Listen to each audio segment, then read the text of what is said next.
Sergeant Jimar Moises, itana ay Kalibo PNP, si Police Corporal Jimar Samson, investigador man Kalibo PNP. Iya kami mo karon pag serbihon kimo dayon na ra gyud panaog nga warrant of arrest dayang adlaw itaton nga branch 3 RTC Yas Kalibo Aklan. Ikaw baga si Ban Aldwin Vargas Sukaw. Ikaw? Okay. Kapag basahon ko kung ano ron mga nakasugod di kara sa dayon na nga warrant of arrest ha. Title People of the Philippines versus Ban Aldwin Vargas Sukaw, warrant of arrest for criminal case number 18739 for violation of section 1 of Presidential Decree number 1727 in relation to section 6 of RA 10175 or the Anti-Cybercrime Law. Warrant of arrest to any officer of the law.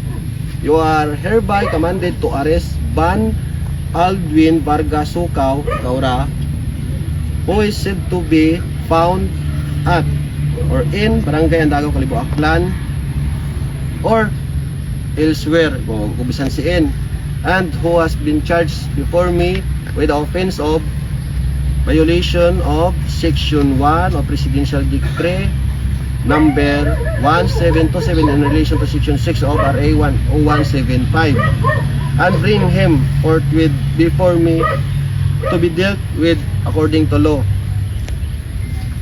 Basahon ko ro pangayong sentence dayay mo piyansa. The bail for the release of the accused in this case is fixed at 72,000 for the said offense. 72,000 imo piyansa which may be furnished by the accused or advancement in the form of corporate surety, property bond, cash deposit, or recognizance to guarantee his appearance before this court as required under the condition specified in section 2 of Rule 114 of the Rules of Court.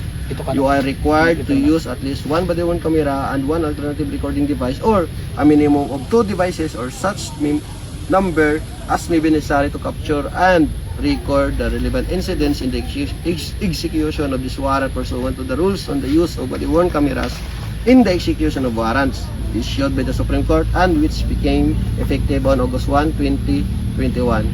Given under my hand and seal this August 12, 2026 at Kalibo Aklan, signed by Honorable Judge Benvenido P. Barrios Jr., Presiding Judge of Branch 3, Regional Trial Court, 6th Judicial Region of Kalibo Aklan.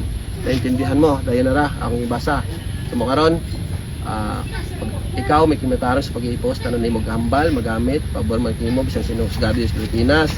May kimetarong ka man sa pagpilit nimo independent nimo nga abogado. Ag kung hindi ikaw kasarang, pagkatawag kat gobyerno, it's a bilog. Doon nato niya, Public Police Office or Dupaw. May kimetarong ka man nga magpili nimo independent nga doktor nga mag-examine sa imong gawas. Ag hindi ka magkasal, pagkatawag kat gobyerno. So naintindihan nimo imong kabatarong. Ag pag-aresto na kung ikaw sa bisa itaya nga warrant of arrest. Ha? Mensa after that. Di.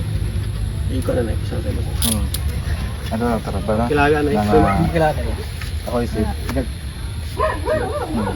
Isang tayo. Picture na Ano tara ba na? Picture. Ma'am. Picture ma'am. Hindi man ang pusa sa. Lo, picture nila. Hindi man ito.